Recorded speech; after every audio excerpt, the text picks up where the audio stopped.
There they are. So thank you for that introduction. Thank you for inviting me to speak here. I'm very happy to be here, first time. As was said in the introduction, I'm with a firm that is a Silicon Valley firm, a lot of tech clients, a lot of companies that are looking at the new data regulations that are coming out of Europe. In particular, the DMA, Digital Markets Act, and DSA, Digital Services Act.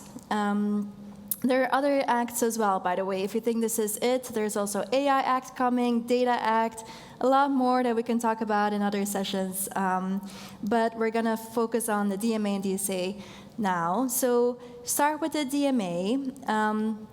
It's an act to regulate big tech. That's how you have to see it. They're called gatekeepers.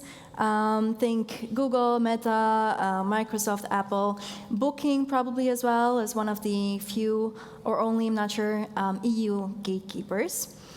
DMA was signed into law last month, will be published in the EU's official journal next week, and then it will start to apply 15 months later. So that gives us a little bit of time.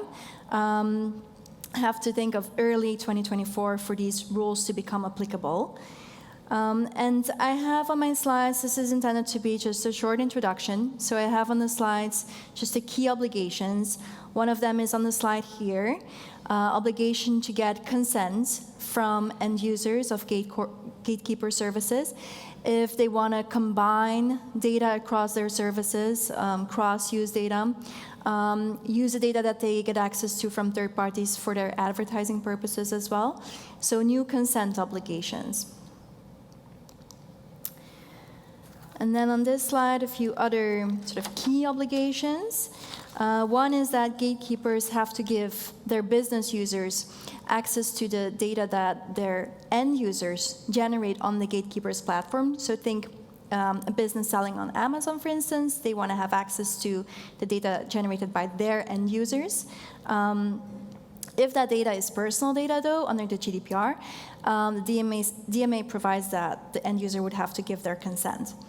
Also, a new data portability right, and you may be familiar with data portability already under the GDPR. The DMA gives this, has a much broader data portability obligation, specifically for gatekeepers. It really is about any data that users generate on the services of a gatekeeper. You would have to have access to that data from a gatekeeper. And then a lot more ad transparency obligations. I have it on the slide here. It basically is to limit gatekeepers' power in advertising. They make a lot of money with advertising services, and so the idea is to provide more transparency around that. Of course, that can raise privacy questions as well. I'm initially a privacy lawyer, so then I'm thinking, if you're going to have to share information about users' activity, like performance data, is that going to raise privacy questions? So what does that mean for the non-gatekeepers? It's intended to regulate gatekeepers, but this is bound to have an impact on non-gatekeepers, regular businesses as well. And I think it's going to create challenges and opportunities. Opportunities in that box, we're talking about ad transparency. You're going to have more insights, for instance, into ad bidding processes, more access to the data that is in the ad tech ecosystem, so more opportunities for other players in that field. Challenges as well. I mentioned that you will have access to the data of your end users, but if that data is personal data, you can only get it if the end user consents. So in a way, maybe that's going to limit you. So these are just things to think about, and what that means in practice, really, and then I'm thinking, or I'm talking as a lawyer, it means looking at contracts with gatekeepers, what sort of reps and warranties do you have around consent, for instance, thinking about designs of your consent flows as well, which is what a lot of companies and our clients are looking at right now. So to finish on the DMA, enforcement is going to be at the European Commission level.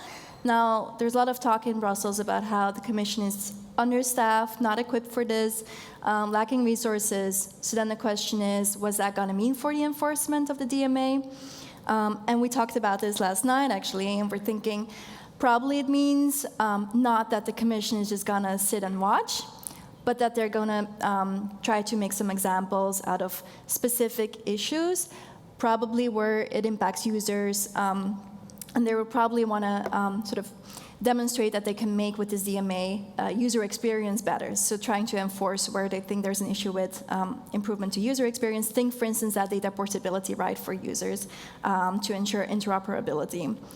And then, of course, high fines are foreseen in the law, up to 10% of a company's total worldwide annual turnover. And then on the other act, the DSA, that is another key law scheduled to be signed into law in October 29, so end of this month. Then it will be published in the official journal, enter into force a few days later, and then it will be applicable also beginning of 2024. But for the largest companies, some of these rules will apply a bit earlier. So again, you still have a bit more time, but companies are very much looking already at how they have to change their practices. Broader scope than the DMA applies to all providers of online intermediary services, and that's quite broad. So online platforms, but also search engines, social networks, a lot of different types of companies that are going to be covered by this law. And I have on the slide just a few areas that are going to be relevant, particularly for the ad tech sector. One is targeted advertising, two sort of bans. One is a ban on targeted advertising targeting minors, so children. If you have reasonable certainty that a user is a minor, then you can't target them with advertising. Now, you don't have to gather more information than you already have about your users to be able to comply with this. So I think we can talk about later how that actually creates questions in practice. How do you comply with this? And then another ban on targeted advertising using sensitive data. So think race, ethnicity, sexual orientation, type of sensitive data.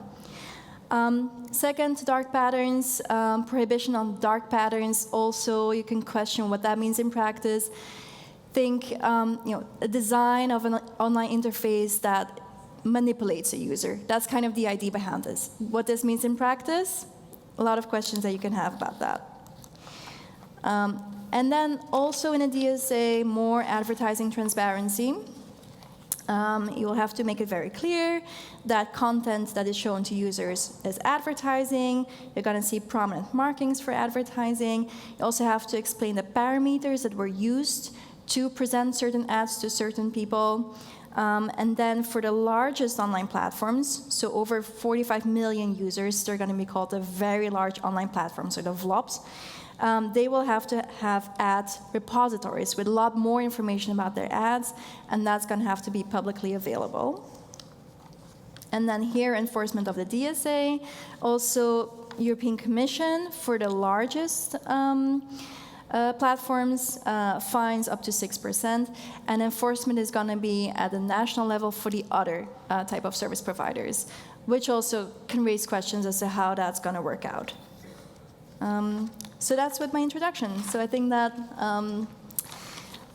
means we can start with our panel discussion. Thank you.